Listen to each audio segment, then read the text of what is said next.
في ناس بتلعب كورة في الشارع، وناس بتمشي وتغني تاخد صورة في الشارع، وفي ناس بتشتم بعض، تضرب بعض، تقتل بعض في الشارع. في الشارع في ناس بتنام على الأرض، وناس تبيع العرض في الشارع.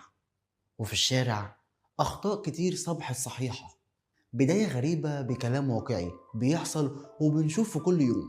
بس لو انت عايز تعرف ده فيلم ايه، خليك معايا. فيلم الحريف من احلى الافلام اللي انت تشوفها للزعيم عادل امام، وبالرغم من ان الفيلم ما حققش النجاح اللي كان مطلوب منه وقتها، لكنه اصبح علامة فارقة في السينما المصرية. قصة محمد خان وبشير الديك، واخراج محمد خان، وبطولة فردوس عبد الحميد وزيزي مصطفى ونجاح الموجي وعبد الله فرغلي وغيرهم من النجوم.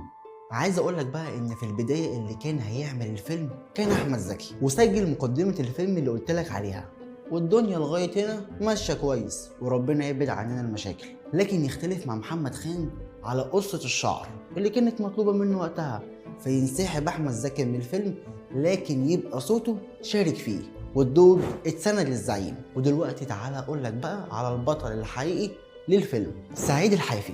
لاعب كرة شراب معروف في القلعة وامبابة وحتة فرود زمانه، كان بيلعب وهو حافي، ولعب مع مصطفى يونس وفاروق جعفر وصفوت عبد الحميد. واقول لك الكبيرة بقى، رفض انضمامه للنادي الاهلي علشان وقتها كان بيلعب في المباراة الواحدة على 10 جنيه من القلعة لشبرا.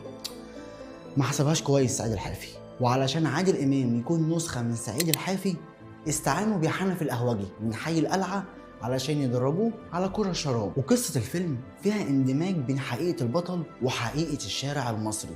يعني فارس اللي شغال في مصنع أحذية ومتجوز وعنده طفل، هو برضك فارس اللي بيحب لعبة كرة الشراب والمراهنات عليها، وبسببها طلق مراته. لكن في الآخر سنة الحياة تغلب والسن يفرق، ويبطل فارس الكرة ويرجع تاني لمراته. وده اللي ظهر في آخر مشهد للفيلم. وكمان كان وقتها عادل إمام بيقول: يعني مش هتلعب كورة تاني؟ هطلعها بالتلاتة، بس بعد الماتش ده. أنهي ماتش يابا؟ أنهي ماتش؟ ماتش الوداع.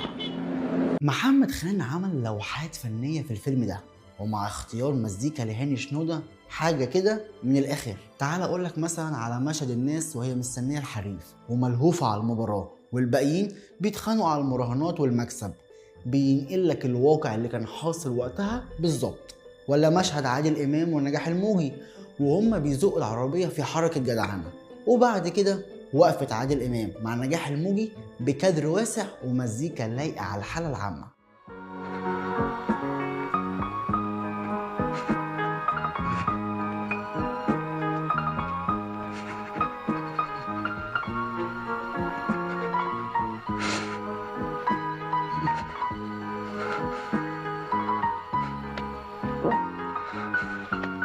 ودلوقتي هوريك كادر حرفيا يدرس، والكادر ده انا معرفش هو فكر فيه ازاي.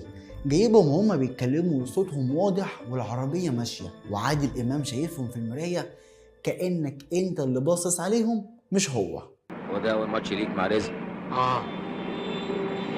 طب خلي بالك. سلام. سبحان العاطي من غير مناسبة. لكن من عيوب الفيلم هو ان ما كانش فيه واقعية شوية في بعض المشاهد، وطريقة عادل امام في بعض الاحيان. يعني مش معقول مثلا ان عادل امام طول الوقت شعره مظبوط، لكن في الاخر عادل امام مثل ونقل صورة ناس كتير عايشة على هذا الحال. لو انتوا شفتوا الفيلم قبل كده تقدروا تقولوا لي ايه اكتر حاجة عجبتكم في الفيلم. وفي الشارع أخطاء كتير صبحت صحيحة، لكن صحيح هتكون فضيحة لو يوم نسينا وبوسنا بعض في الشارع.